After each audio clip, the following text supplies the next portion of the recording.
नमस्कार दोस्तों, आज है 1 दिसंबर 2024 दिन है रविवार। चलिए जानते हैं उत्तर प्रदेश की आज की ताज़ा 25 बड़ी खबरें और साथ ही कमेंट में हमें ये जरूर बताएं कि आप यूपी की कौन सी डिस्ट्रिक्ट से हमें देख रहे हैं और वीडियो को लाइक और चैनल को सब्सक्राइब जरूर करें उत्तर प्रदेश की ताज़ा खबर जानने के लिए।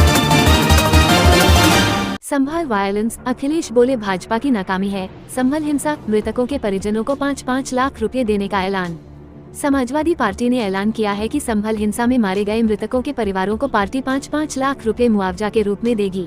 इसके साथ ही पार्टी ने योगी सरकार से मांग की है कि राज्य सरकार मृतकों के परिजनों को 25-25 लाख रुपए की आर्थिक सहायता करे। समाजवादी पार्टी ने सोशल मीडिया प्लेटफॉर्म एक्स पर पोस्ट कर मुआवजे का ऐलान किया।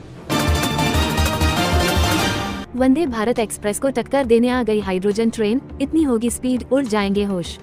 2500 यात्री एक साथ करेंगे सफर। भारत में जल्द ही हाइड्रोजन ट्रेन चलने वाली है जो डीजल इंजन की तुलना में कम प्रदूषण करेगी। ये ट्रेन हरियाणा के जींद से सोनीपत तक के मार्ग पर चलेगी और इसकी अधिकतम गति 110 किलोमीटर प्रति घंटा होगी। ये ट्रेन दुनिया की सबसे बड़ी हाइड्रोजन ट्रेन होगी और इसमें 2638 यात्रियों की क्षमता होगी। इसके साथ ही यह ट्रेन पर्यावरण अनुकूल भी होगी।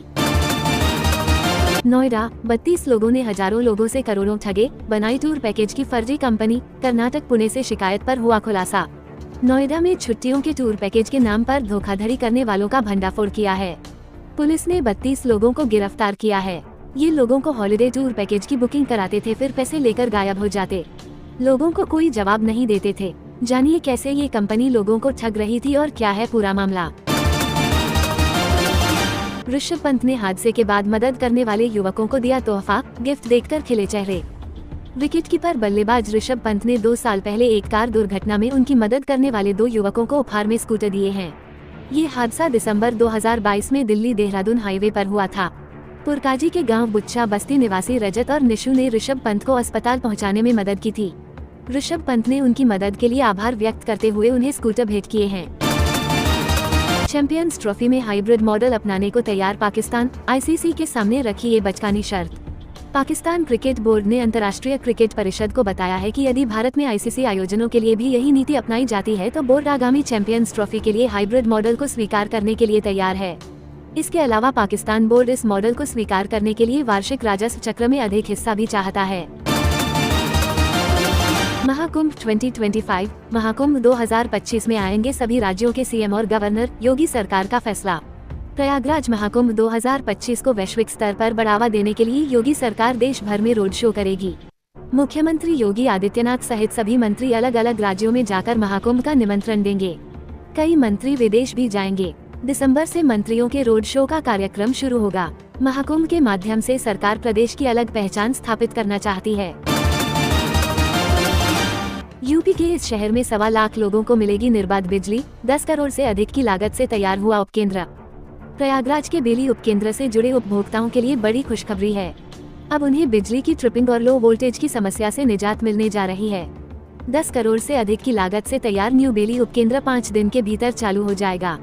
इससे करीब 1.20 लाख लोगों को निर्बाध बिजली आपूर्ति का लाभ मिलेगा। वाराणसी से प्रयागराज के झुंसी तक सफर होगा और आसान। अब 130 किलोमीटर प्रति घंटा की रफ्तार से दौड़ेंगी ट्रेन। प्रयागराज वाराणसी के बीच अब ट्रेनें 130 किलोमीटर प्रति घंटा की रफ्तार से दौड़ेंगी। वाराणसी से झुंसी तक दूसरी रेल लाइन जुड़ने से यात्रा का समय कम हो जाएगा। प्रधानमंत्री नरेंद्र मोदी 13 दिसंबर को इस लाइन का उद्घाटन कर सकते हैं। इससे प्रयागराज से वाराणसी की यात्रा मात्र 2 घंटे में पूरी हो सकेगी। इस रेल मार्ग का बनारस से झुंसी तक दोहरीकरण व विद्युतीकरण हो गया है। वाराणसी बीएचयू में मिलेगी बीमारियों से बचाव की जानकारी। 2-3 दिसंबर को स्वास्थ्य मेले का आयोजन। बीएचयू आईएमएस परिसर में 2-3 दिसंबर को स्वास्थ्य मेला लगाया जाएगा। एक ही जगह आधुनिक चिकित्सा, दंत चिकित्सा, आयुर्वेद चिकित्सा का लाभ मिलेगा। आईएमएस वार्षिकोत्सव के दौरान आयोजन किया गया है जिससे मरीजों को लाभ मिलेगा। महाकुंभ 2025, अयोध्या से महाकुंभ के लिए 3 चरणों में चलेंगी 630 स्पेशल बसें। महाकुंभ 2025 की तैयारियां जोरों पर हैं। अयोध्या से बड़ी संख्या में लोग महाकुंभ में शामिल होने जाते हैं। इस बार परिवहन निगम ने वृहद कार्ययोजना तैयार की है। पहली बार अयोध्या परिक्षेत्र से महाकुंभ के लिए 3 चरणों में कुल 630 बसों का संचालन किया जाएगा। प्रत्येक चरण में 210 बसें 8 मेला पॉइंटों से चलेंगी। बता दें कि महाकुंभ वृहद स्तर पर हो रहा है। कानपुर न्यूज, स्क्रैप की आड़ में चल रहा था चोरी की गाड़ी काटने की धंधा, पुलिस पर गंभीर आरोप। कानपुर में गंगा के किनारे खाली पड़े प्लॉट में स्क्रैप की आड़ में चोरी की गाड़ियां काटने का एक सनसनीखेज मामला प्रकाश में आया है। गुरुवार को क्राइम ब्रांच और कोहना पुलिस ने इस प्लॉट पर छापेमारी की और दर्जनों की संख्या में चोरी की गाड़ियां और 3 से 4 आरोपित दबोचे। आरोप है कि पुलिस ने करीब 30 लाख रुपए का लेन देन करके आरोपितों को छोड़ दिया है। डे नाइट टेस्ट में भारत का रिकॉर्ड 75% मैच जीते, एडिलेड में ही मिली है एकमात्र हार। भारत के लिए अच्छी बात यह है कि नियमित कप्तान रोहित शर्मा की वापसी हो चुकी है। इसके अलावा शुभमन गिल भी फिट होने की कगार पर हैं। इन दोनों की वापसी से भारतीय बल्लेबाजी मजबूत हो जाएगी। संभल नहीं पहुंच सका सपा का प्रतिनिधिमंडल, नेता नजरबंद। अखिलेश ने बताया तानाशाही। संभल हिंसा के बाद सियासी सरगर्मी बढ़ गई है। जामा मस्जिद सवे के दौरान हुई हिंसा की जानकारी लेने जा रहे सपा के प्रतिनिधिमंडल को पुलिस ने रोक लिया। माता प्रसाद पांड्या, लाल बहादुर यादव और श्यामलाल पाल सहित कई नेताओं को नजरबंद कर दिया गया। इसके साथ ही इकरा हसन को दिल्ली लौटा दिया गया। अखिलेश यादव ने इसे तानाशाही करार दिया है।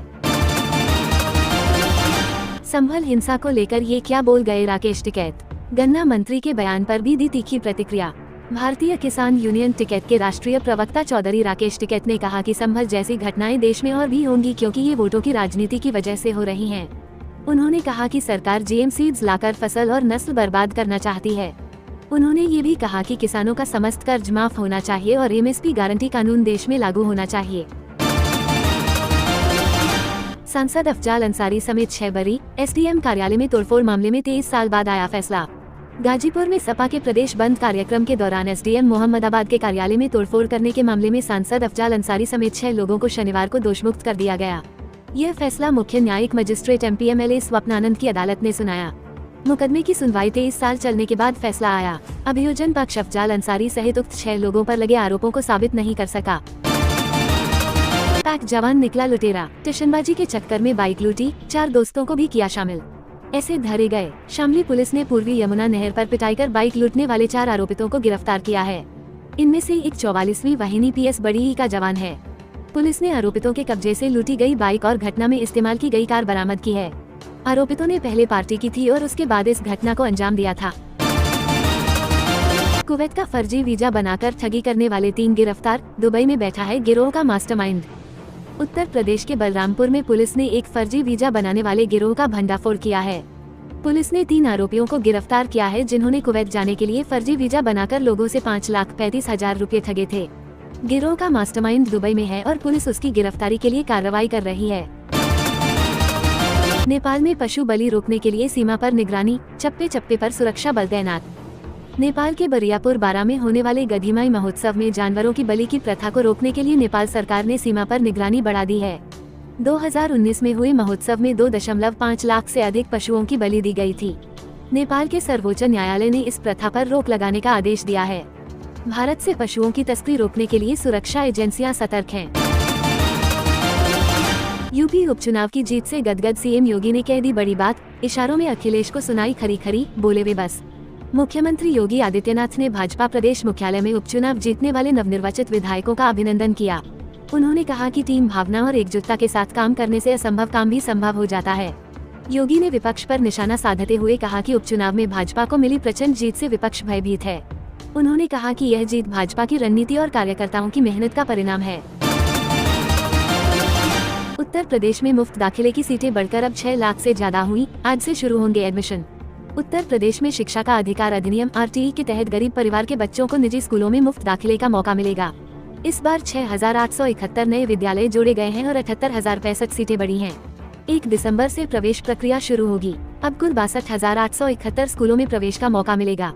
अभी तक 56,000 स्कूलों में कुल 5.25 लाख सीटें थी।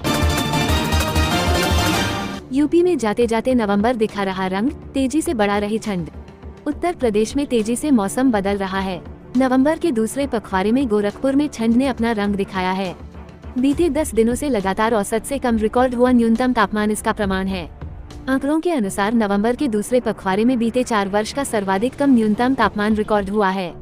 यह 12.2 डिग्री सेल्सियस रहा है। दिल्ली न्याय यात्रा के दौरान अचानक टूटा मंच, बाल बाल बचे देवेंद्र यादव, माला पहनाने के दौरान हुआ हादसा। कांग्रेस की दिल्ली न्याय यात्रा के दौरान शनिवार को एक हादसा हो गया। लोगों को संबोधित करने के दौरान मंच टूटने से देवेंद्र यादव बाल बाल बच गए। कांग्रेस अध्यक्ष ने लोगों से कहा कि 2025 में उस कांग्रेस को चुने जिसने 15 साल दिल्ली की सेवा की। आम आदमी पार्टी पर निशाना साधते हुए कहा, झूठे वादों की पोल खुल चुकी है। 1 लाख की रिश्वत लेने दिल्ली पुलिस के 3 पुलिसकर्मी गिरफ्तार, सीबीआई ने रंगे हाथ पकड़ा। दिल्ली पुलिस के तीनों आरोपियों को सीबीआई ने रिश्वत लेते हुए रंगे हाथों गिरफ्तार किया है।